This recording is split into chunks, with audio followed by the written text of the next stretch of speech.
devant le téléviseur qui déroulait le programme de la soirée. Les deux jeunes filles étaient en train de commenter le programme de variété musicale quand elles entendirent un bruit sourd provenant de la chambre de Nanan.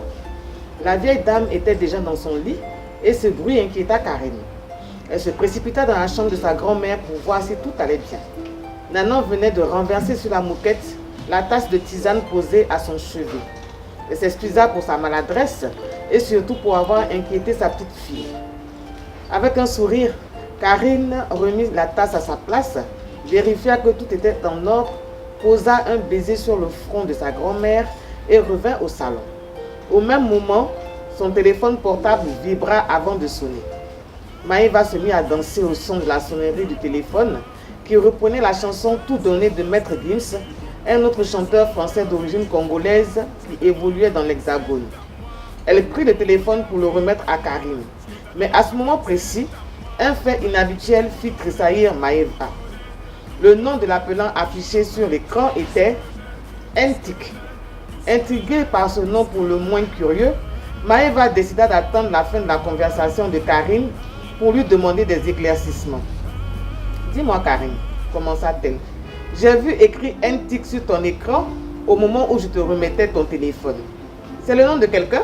Demanda Maïva interloquée. Oui Maïva, c'est un nom de code. Ntik qui signifie, comme tu le sais, nouvelle technologie de l'information et de la communication, désigne dans mon répertoire celui qui m'offre les tablettes et les téléphones portables dernier cri que je lui demande. Lui apprit Karine, une lueur malicieuse dans les yeux. Mais j'ai toujours cru que tes nombreux téléphones et tablettes t'étaient offerts par ta mère, objecta Maïva, complètement dépassée par ce qu'elle apprenait. Ma mère ne peut pas soutenir le rythme de la mode, Maïva. L'électronique évolue tellement vite. Je n'ai pas le courage de lui demander de m'offrir toutes les nouvelles parutions. Or, je vais dans l'air du temps. Alors, je me débrouille. Se débrouiller, ce n'est pas voler, n'est-ce pas? J'ai juste quelqu'un qui satisfait tous mes désirs dans ce domaine, expliqua Karine. Ah, répondit Maïva dubitative. Et puis savoir de qui il s'agit, Karine? Demanda-t-elle encore en faisant l'amour. Je me dois de taire son identité, même à mes amis. J'espère que tu comprends cela. Tout ce que je peux te dire, c'est que c'est un homme marié, plein aux as et très généreux.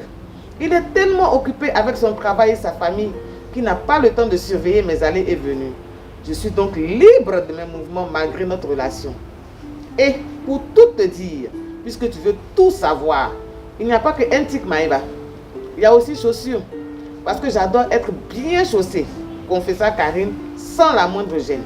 Il a un immense magasin dans lequel je vais me servir à satiété. Quelle histoire palpitante. Bonjour Fatou Fani Cissé. Bonjour. Ça donne envie de lire. Ah, j'espère. Bien entendu. Alors merci de nous avoir entraînés dans ce beau roman Maïva. Je rappelle que vous êtes enseignant-chercheur à l'université Félix Houphouët-Boigny d'Abidjan et que dans votre carrière d'écrivaine, vous avez reçu beaucoup de distinctions. Pour le roman Madame la Présidente, oui. a reçu 2 prix l'année dernière. Enfin, il est sorti en 2016. Un an après, il a reçu le prix AEC du meilleur écrivain féminin. D'accord. Et puis, un mois après, il a reçu le prix du meilleur livre de fiction de African Literature Association, qui est une association de littérature africaine basée aux États-Unis. D'accord. Voilà. Avec vous, justement, nous allons parcourir ce beau roman. C'est votre 3e œuvre de jeunesse, Maïva. Alors, dites-nous, quelle est la trame de ce roman, Maïva? D'accord. Maïva, en fait, traite des grossesses précoces en milieu scolaire. Donc, comme vous le savez, c'est le cheval de bataille du ministère de l'Éducation nationale et c'est le cheval de bataille de nous, les mères, puisque je suis une mère, j'ai une fille dans la tranche d'âge. D'accord. Et donc, Maïva présente 3 jeunes filles. 3 jeunes filles, une qui s'appelle Oumou, qui est musulmane, une autre qui s'appelle Karine, qui est chrétienne. Maïva aussi est chrétienne. Donc les 3 jeunes filles sont dans la même école, une école de jeunes filles, qu'on appelle Talois Clamant.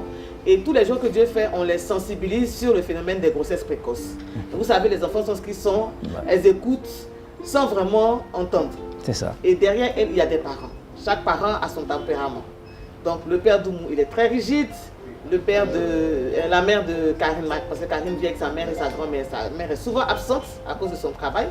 Et Maïva, elle a ses 2 parents, mais elle est très proche de sa mère. Donc, il lui donne énormément de conseils qui la guident dans sa vie. Ouais. Et donc, Maïva, elle écoute les conseils de sa mère.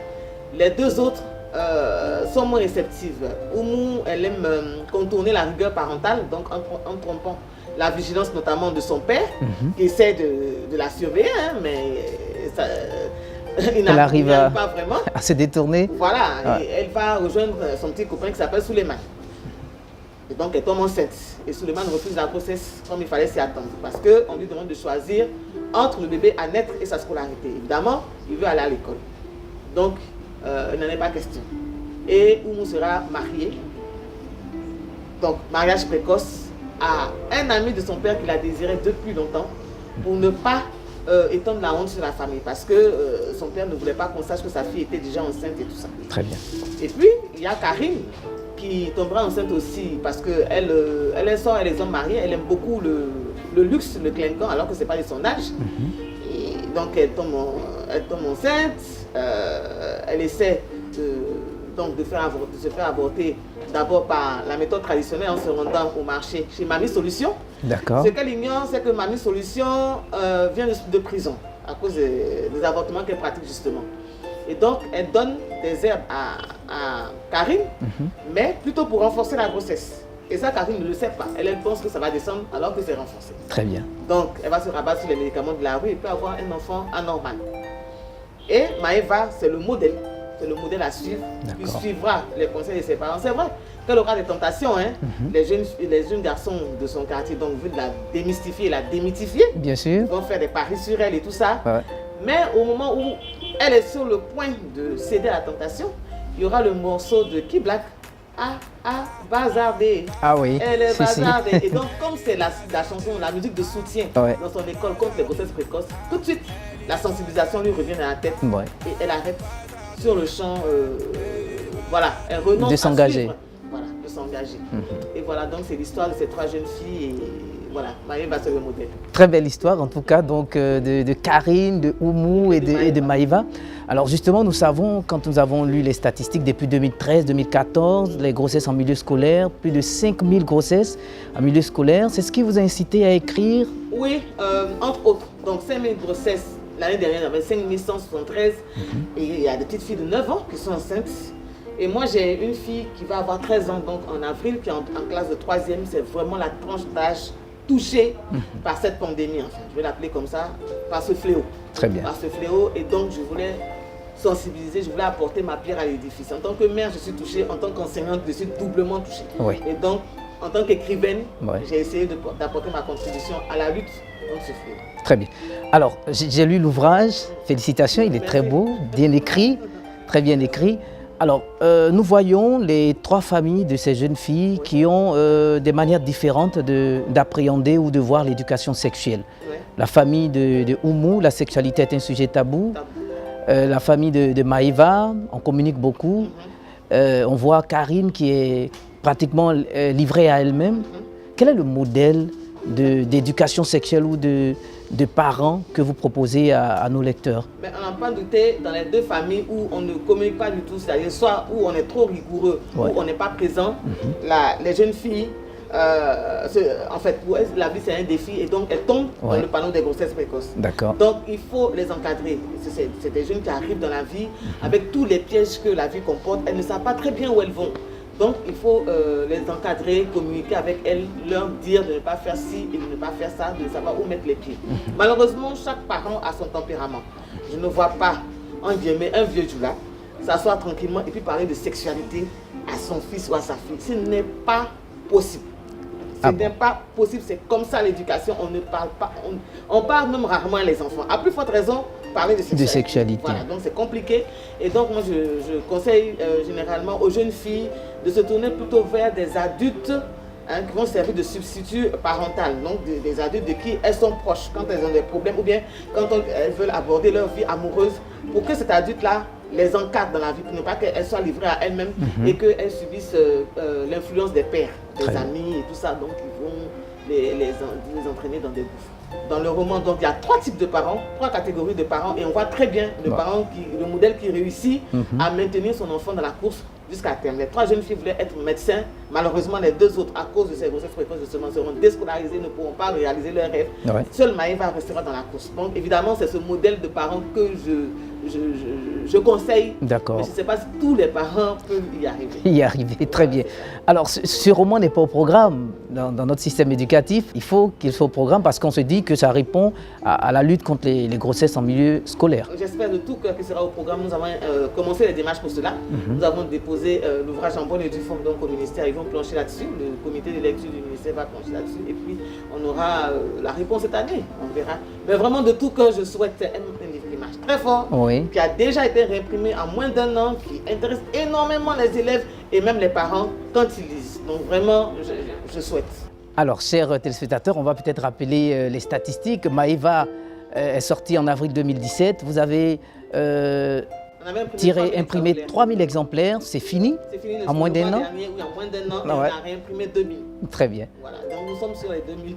Très bien, il faut donc l'avoir. C'est disponible ici à la librairie Carrefour Siloé. Maïva de l'auteur Fatou Fani Cissé, que nous recevons justement pour parler de ce bel ouvrage. Un message à l'endroit des jeunes filles, supposez qu'elles sont devant vous et qu'elles attendent une réponse parce qu'elles sont influencées, elles ont aussi leurs besoins, leur réalité. Qu'est-ce que vous leur dites? Oui, aux jeunes filles, je dis très souvent, il n'y a pas d'urgence.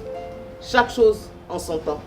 Ce n'est pas leur temps d'avoir des iPhone 177, je l'ai dit, ça n'existe pas évidemment. D'accord. Voilà. Le dernier modèle. Passe complètement. Ouais. Il n'y a pas d'urgence en matière de sexualité. Elles ont toute la vie devant elles. Tout le temps devant elles, c'est d'abord les études pour qu'elles puissent demain se prendre elles-mêmes en charge.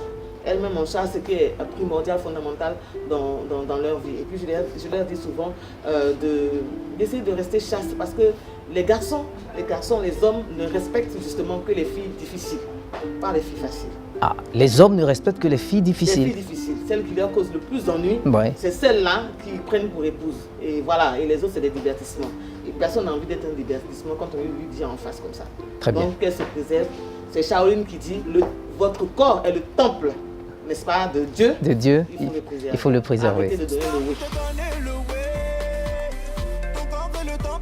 Tu dois le préserver. Arrête de te donner le way. Merci beaucoup à vous, Fatou Fani Cissé, et puis plein succès. Merci. On aura l'occasion de vous recevoir à nouveau pour peut-être encore parler d'un autre ouvrage. Merci. Que Dieu veille sur vous.